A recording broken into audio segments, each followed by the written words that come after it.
Olá! Este episódio de podcast é um dos vencedores do primeiro concurso de podcasts Ações Públicas para o Enfrentamento das Desigualdades de Gênero e Raça. Experiências subnacionais, nacionais e internacionais, realizada em 2021. O episódio de hoje, Renda e Desigualdade, discute sobre o projeto de lei de Brisa Brack, que foca na desigualdade e renda no contexto da pandemia do Covid-19. A convidada é a vereadora da cidade de Natal, no Rio Grande do Norte, Brisa Brack, autora do projeto. Na apresentação, Ingrid Figueiredo e Ana Priscila Paiva.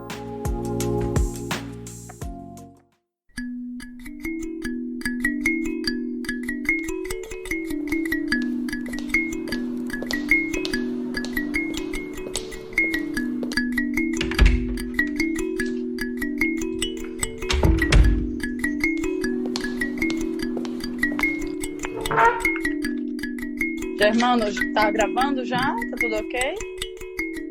Oi, boa tarde. Essa é a Brisa Brack. Ela é Estudante de História na UFRN, feminista da Marcha Mundial das Mulheres, militante do Enegrecer e agora vereadora em Natal, vereadora mais jovem da atual legislatura. Brisa tem apenas 23 anos e está começando seu primeiro mandato. Ela é a mulher mais jovem já eleita na capital potiguar, faz parte de uma nova geração de mulheres na política, mulheres negras, LGBTs, periféricas, setores que sempre demandaram políticas públicas, agora começam também a pensá-las. No dia 18 de fevereiro, o mandato de Brisa apresentou seu primeiro projeto na Câmara de Vereadores. É a história desse projeto que contaremos hoje. Eu sou Ingrid Figueiredo. Eu sou Ana Priscila e esse é o episódio Renda e Desigualdade.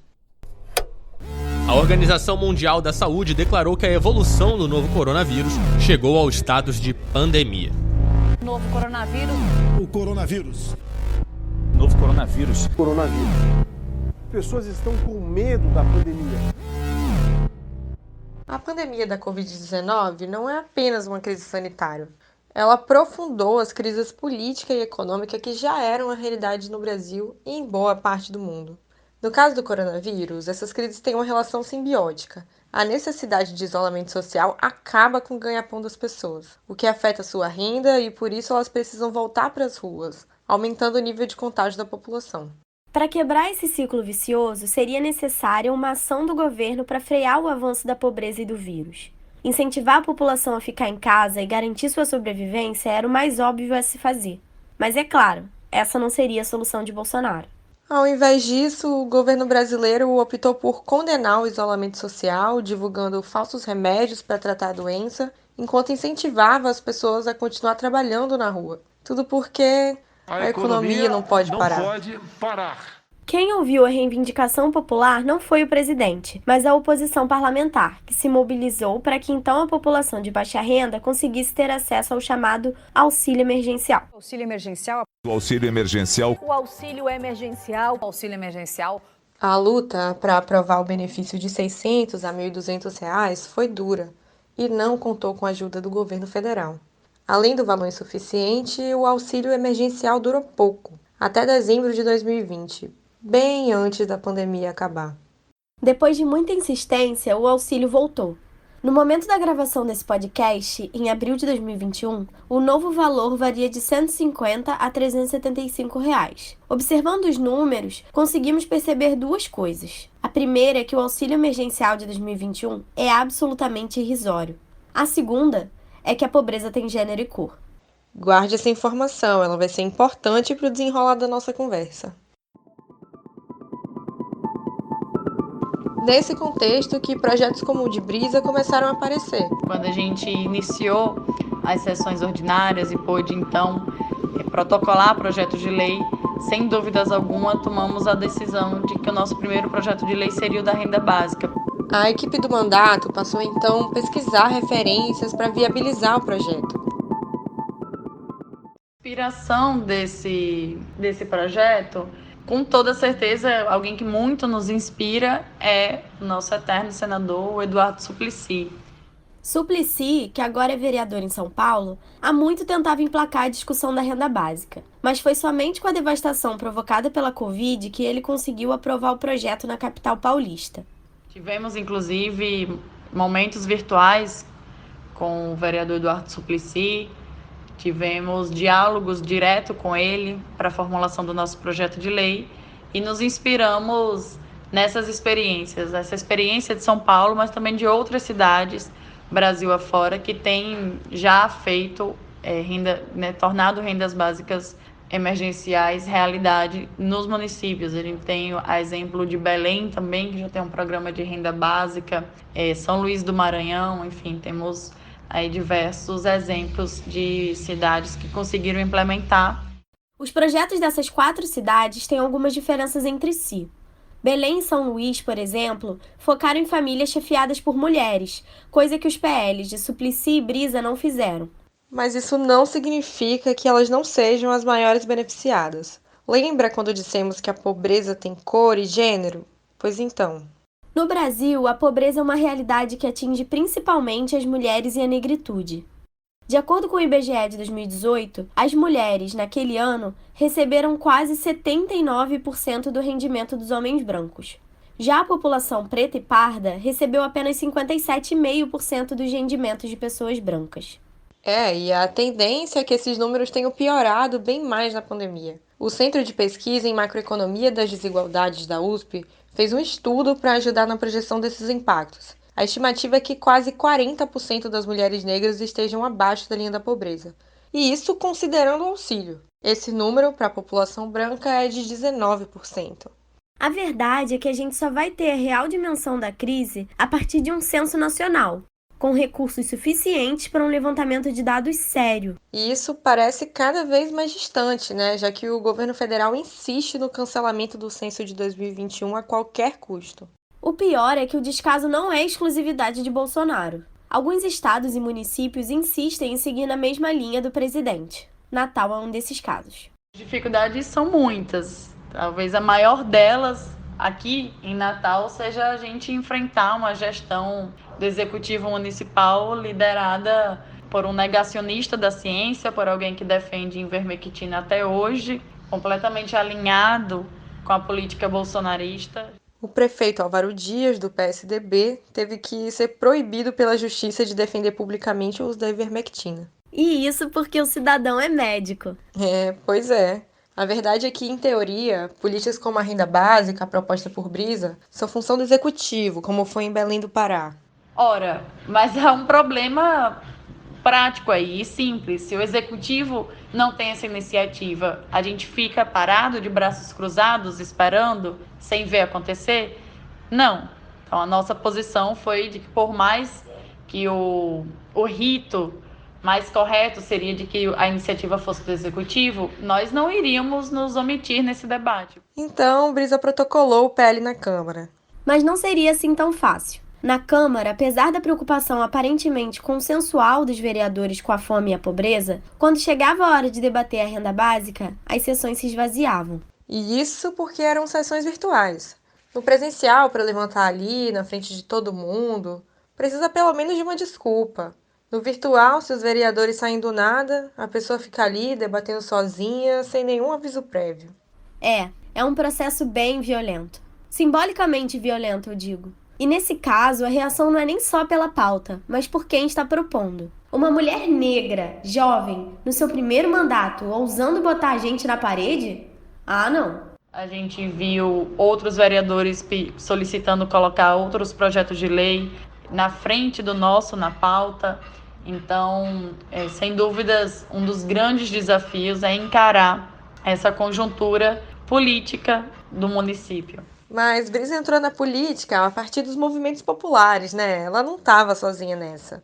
Nessas mesmas sessões virtuais tinha muita gente ali, constrangendo os vereadores, chamando seus nomes e pressionando para a pauta se manter. E não só isso. Muita gente que nem vislumbrava a renda básica municipal passou a entender que ela era sim possível. O PL gerou um debate tão legal na sociedade que fez com que fosse inevitável sair alguma coisa disso tudo. E depois de 15 dias de debate do projeto de lei, a gente conseguiu construir um diálogo com a liderança da bancada do governo, da prefeitura, para conseguir aprová-lo, não como projeto de lei, infelizmente, mas a gente aprovou enquanto uma indicação da Câmara Municipal. Uma indicação é um documento oficial da Câmara Municipal, que indica, como o próprio nome já diz, a criação de uma política pública pelo Executivo.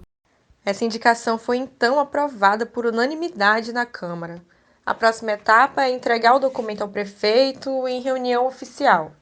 O desafio é fazer com que Álvaro Dias finalmente receba a vereadora. Uma das desculpas do prefeito para não implementar a renda básica é a mesma de Bolsonaro para não fazer o censo, não manter o valor antigo do auxílio, ou mesmo não dar os devidos investimentos para o SUS enfrentar a pandemia.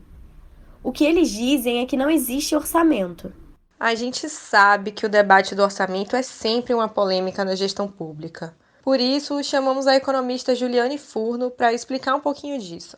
Essa questão sobre a existência ou não de recurso é uma questão muito importante da macroeconomia atual, porque essa história de que o Estado está quebrado, que acabou o dinheiro, que não tem de onde tirar, é uma grande falácia, e qualquer estudante de economia já nos primeiros semestres, quando estuda contabilidade social e macroeconomia, já descobre que o Estado ele opera com uma política de gastos que é muito diferente, não pode ser comparável nem com famílias, nem com empresas, porque o Estado, diferentemente dos outros agentes, ele imprime a própria moeda, define a sua própria taxa de juros, tem um conjunto de despesas e receitas que estão na ordem financeira, maneja a taxa de câmbio. Isso significa que o Estado tem condições de fazer gastos independentemente de não ter recolhido a mesma quantia em receita.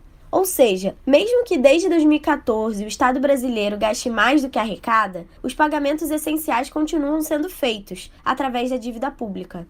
É muito comum utilizar a dívida para garantir os gastos necessários e impulsionar a entrada de mais recursos. São esses recursos que possibilitam o pagamento dela no futuro. Isso acontece porque o gasto público tem um efeito multiplicador, principalmente quando é feito com transferência de renda a partir de programas sociais. Aqui no Brasil, essa relação é ainda mais controlável do que em muitos outros países, já que o nosso endividamento público é em real e não em dólar. A relação que a gente leva em consideração para pensar se um Estado está excessivamente endividado ou não, não é o montante nominal da dívida, não é quanto ela custa, se ela é 1 trilhão, se ela é 1 bilhão. É qual é o percentual da dívida em relação ao PIB, certo? A gente normalmente vê esse indicador. A dívida pública líquida é 60% do PIB. Então, se grande parte do PIB brasileiro é composto por consumo, e um projeto de renda básica estimularia principalmente o consumo, porque na medida em que as pessoas mais pobres recebem recurso, elas têm uma propensão maior a consumir. Isso quer dizer que um programa de renda básica, embora custe um valor elevado para o Estado, ele tem capacidade de, inclusive, diminuir o montante que a dívida pública representa no PIB, porque se o PIB cresce numa velocidade maior, e isso é evidente porque essas políticas têm um efeito multiplicador importante na economia, então R$1 gasto, por exemplo, no Bolsa Família multiplica 1,75 no PIB brasileiro. Então, mesmo que aumente nominalmente a dívida, ela pode cair em relação ao PIB. Brisa e sua equipe também estão cientes do debate sobre os recursos. Por isso, a proposta de renda básica que ela apresenta é no valor de R$100. O objetivo é que esse dinheiro possa complementar o auxílio oferecido pelo governo federal. No total, o projeto de Brisa custaria 24 milhões aos cofres municipais. Isso corresponde a menos de 1% do orçamento estabelecido para 2021. 1% que atenderia mais de 60 mil famílias em Natal. E mesmo assim, o projeto continua parado. A pergunta que fica é: por que a proposta não anda? Quem fica de fora do orçamento? A resposta a gente já sabe. Essa população ignorada pelo orçamento é composta, como já dissemos, majoritariamente por mulheres e pessoas negras. E isso não é à toa. Existe uma dívida histórica do Estado brasileiro com essas pessoas. O Brasil foi construído em cima dessa dívida, que ainda hoje muitos tentam negar. Mas eles pagavam. Pelo amor de Deus. Pagavam para isso. Aí, que dívida é essa? É uma Nós dívida temos hoje em histórica. dia, eu acho que... O trabalho da população negra sustentou a economia do país por quase 400 anos, de forma gratuita e em condições desumanas. Quando a abolição foi assinada, há apenas 133 anos, não houve nenhuma tentativa de reparação para a negritude. Pelo contrário, os indenizados foram os antigos escravocratas, por perderem o que era considerado seus bens. É assim que o Estado brasileiro vê até hoje os pretos e pardos, como bens, objetos descartáveis cuja importância dura a vida útil de seu uso.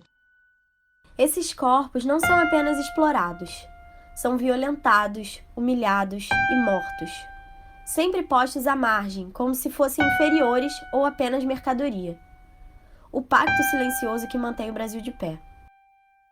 Silencioso, mas que se ouve muito claramente quando a polícia entra nas comunidades. Enquanto essa dívida, que sequer é reconhecida, não for reparada, toda política contra a desigualdade terá como foco a população negra. A pobreza não liga para terminologias como focalizado ou universal. Ela tem cor, tem gênero, e no caso das mulheres, a dívida histórica tem outro elemento muito importante, que é o trabalho doméstico. Ainda invisível, esse tipo de trabalho não deixa de gerar lucro. Pode parecer óbvio, mas a manutenção do sistema depende de pessoas. São as pessoas que garantem os serviços, a indústria, a mídia, enfim, o conjunto da produção econômica. Sem trabalhador não tem trabalho. Mas, para que o trabalhador consiga efetivamente cumprir seu horário de trabalho, é preciso que alguém dentro de casa faça comida, lave suas roupas, organize a limpeza e cuide das crianças e dos idosos da família. Na maioria dos lares, são as mulheres que cumprem esse papel. Só para a gente ter uma noção, em 89% das famílias, são as mães as responsáveis pelo cuidado das crianças de até 3 anos. Ou seja, elas criam os futuros trabalhadores, garantem que quem trabalha esteja saudável e cuidem de quem não interessa mais para o mercado de trabalho. Quanto elas ganham por isso? Geralmente, nada. Tirando as empregadas domésticas, que tiveram seus direitos reconhecidos há menos de 10 anos, esse trabalho das mulheres permanece invisível. A PNAD do IBGE já constatou que as mulheres gastam em média 20 horas semanais com trabalho reprodutivo, o dobro da média dos homens. E se a gente contabilizasse isso? Tem estudos que avaliam que, se isso fosse feito, o trabalho doméstico gratuito representaria algo em torno de 12% a 13% do PIB. Então, é uma riqueza substancial da sociedade brasileira que está invisibilizada, né? Não está presente nas contas nacionais. Em outras palavras, não apenas a diferença salarial entre homens e mulheres no espaço produtivo prejudica a renda delas, mas também todo o trabalho não pago no espaço reprodutivo. Agora me diz, 1% do orçamento de Natal é muito?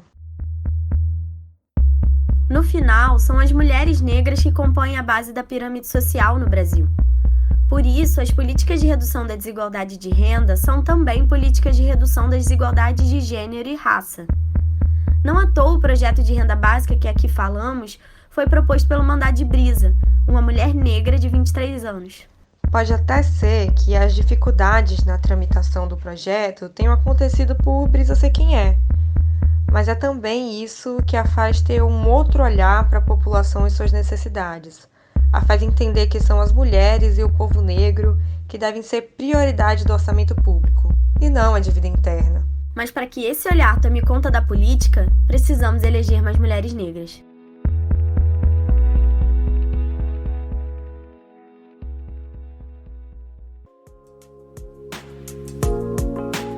Este podcast faz parte de uma iniciativa em parceria com a Associação Nacional de Ensino e Pesquisa do Campo de Públicas, Fundação João Pinheiro, Fundação TID Setúbal e a Universidade Federal do Rio Grande do Norte.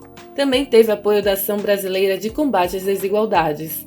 O concurso premiou os 10 melhores podcasts e este foi vencedor em 10º lugar. Compartilhe essa ideia em suas redes sociais. E este foi o nosso último episódio.